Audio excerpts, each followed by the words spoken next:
memberikan sedikit informasi kesehatan tentang penyakit yang sudah biasa kita temui tapi paling jarang orang mau berobat.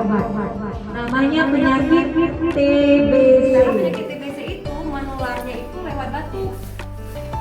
Siapapun yang batuk, kita kan nggak pernah tahu kan batuknya itu apakah ada kuman TBC atau tidak.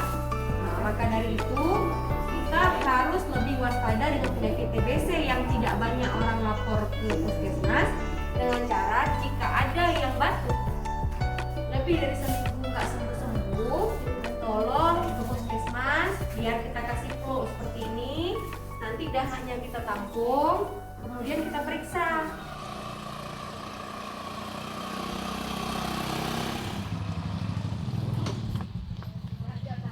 Mau tak tahu ayah ada ayah tunjuk waktu bunga dulu berangkat dengan tanggi. Jadi puskesmas punya memang pasien hancur muintat kena puskesmas kadang nah halangan kadang lemah.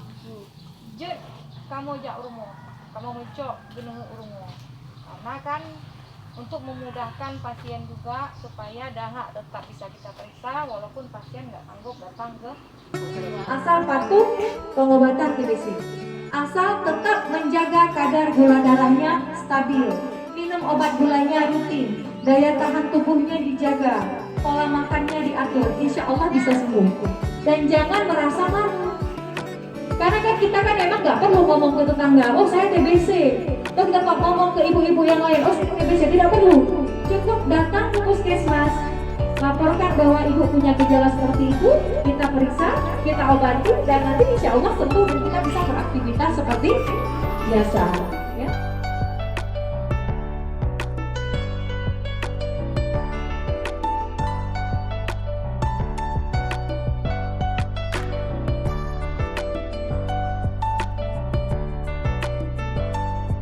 Alhamdulillah dengan ada pengontrolan, dengan ada bimbingan, saya selalu orang itu selalu mendaring saya untuk mengontrol dan mendeteksi saya supaya saya bisa sembuh dengan sempurna.